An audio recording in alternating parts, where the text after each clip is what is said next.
In today's video, we are discussing an important topic: how to avoid lifestyle creep. Lifestyle creep is when your income increases and your expenses increase. It can prevent you from achieving your financial goals. However, there are some strategies we can use to avoid lifestyle creep. Let's talk about these strategies on how to avoid lifestyle creep. And of course, I've saved the best two for last, so make sure and watch until the very end.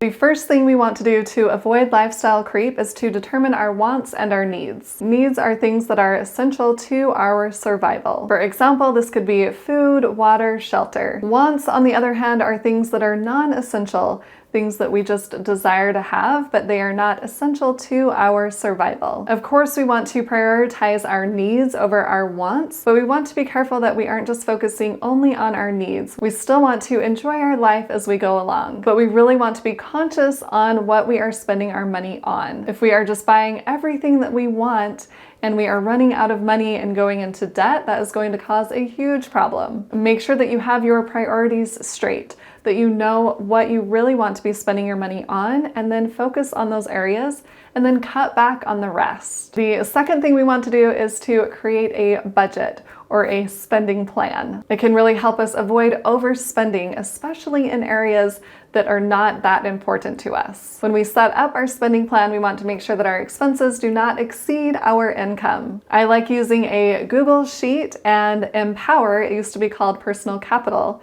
for my spending plan. By using Empower, I can hook all of my financial accounts to that, and I can see my full financial picture in one place. All of those accounts would include your mortgage, your checking, your savings, your credit cards, your 401ks, any retirement accounts that you have, and anything else related to money. So once you have all of those accounts hooked to Empower, you can see your full financial picture. You can see all of your expenses, all of your income in one place very, very quickly. You can see if you are spending a lot of money on just one item every single month, and then you can start to adjust and spend less on that item and either put that money in savings or invest it, or you can put it towards something that is more important to you. But if you aren't taking a look at your money, you're not going to know where to make adjustments. And honestly, I check this account pretty much every morning so that I can see exactly what is happening with my money, because what gets tracked gets measured and it gets improved. If this is something you're interested in, I will leave my referral link below in the description. You can click on that and set up a free Empower account. And I do talk about this a lot in my videos, but one thing I do not talk about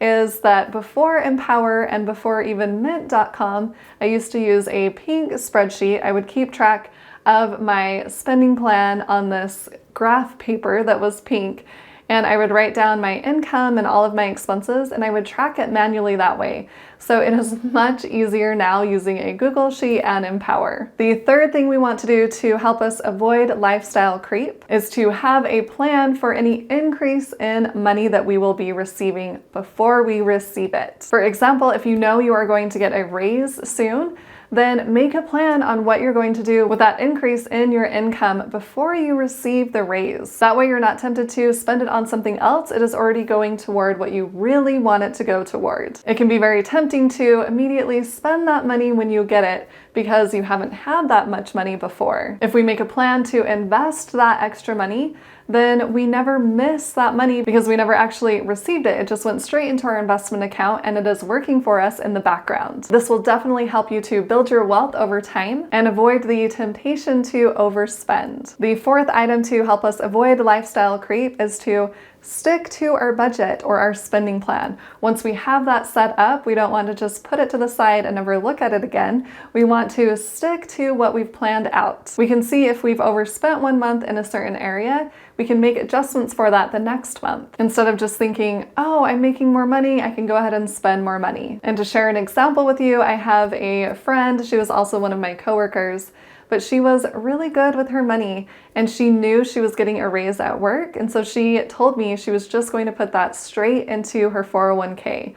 that extra amount she was receiving by getting a raise. And she didn't even miss that money, like I mentioned before, because it never came into her checking account and was never withdrawn. It just went straight to her investment account. The fifth way to avoid lifestyle creep is to automate our savings. We can set up an automatic transfer from our checking account directly to our savings account. We can do this every time we get paid. Or if you have variable income, you can set it up maybe once every 3 months. This is going to help you save your money instead of just spending your money and increasing your expenses. And I've shared this experience before, but I was teaching a workshop and I have a friend that attended that workshop. She came up to me afterward and mentioned that she was going to set up an automatic transfer from her checking to her savings, because that's what I talked about in the workshop.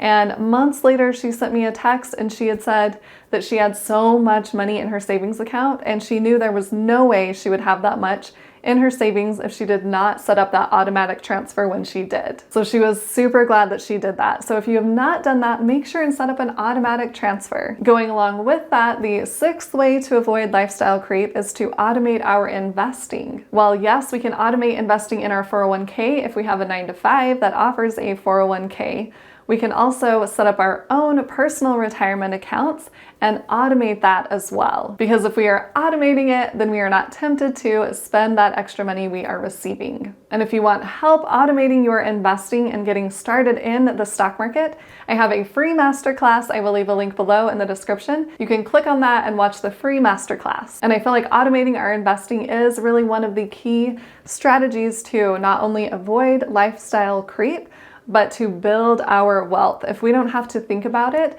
but it is doing it in the background, then it makes it so much easier to build our wealth over time. And then here is another key strategy for avoiding lifestyle creep.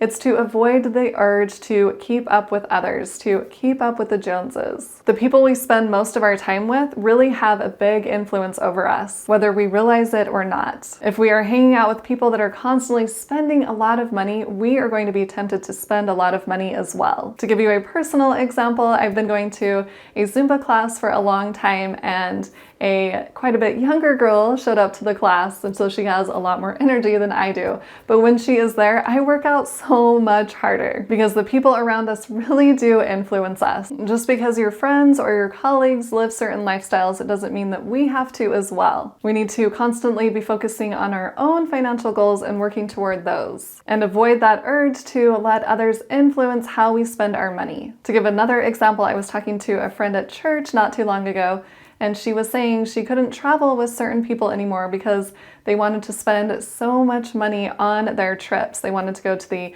expensive restaurants and buy expensive things at the malls. We need to be careful who we are spending our time with. And I've seen this as well in my own life traveling with friends. To give a personal example, I traveled to Vegas a few years ago with a group of friends, and one of them was a high spender. And we went to some pretty expensive restaurants. One of them was Lago at the Bellagio. And we ate outside and had a beautiful view of the fountains. But that was a very expensive meal, and he wanted to order all of the desserts, not just one dessert, that were on the menu. So we ordered all of them, and we ended up splitting the bill. Plus we had our full course dinner. And while I did enjoy the view of the fountains and the food was delicious, I spent a lot more money on that trip than I was planning on. Take a second and think who you spend most of your time with. Who are you surrounding yourself with? And do you need to make some adjustments? It may not be easy, but it will be worth it. And it's not that you have to completely stop spending time with those people, but just be aware of the activities and what you are doing with those people. And of course, being upfront with your friends or your colleagues or family about what your budget is, what you're willing to spend. Hopefully they will realize that is important to you and not pressure you to spend more money than you would like to. Avoiding lifestyle creep is really going to help us achieve our financial goals even sooner. Comment below and tell me one way you are going to avoid lifestyle creep. If you found this video helpful, please hit that like button and share it with someone else who would like to hear this information, and hit the subscribe button to subscribe to my YouTube channel, and hit the little bell to get notified on when I post new videos. And if you want to see even more great content from me, make sure and check out the videos on the side of the screen. Thanks so much for watching. I'll see you in the next video.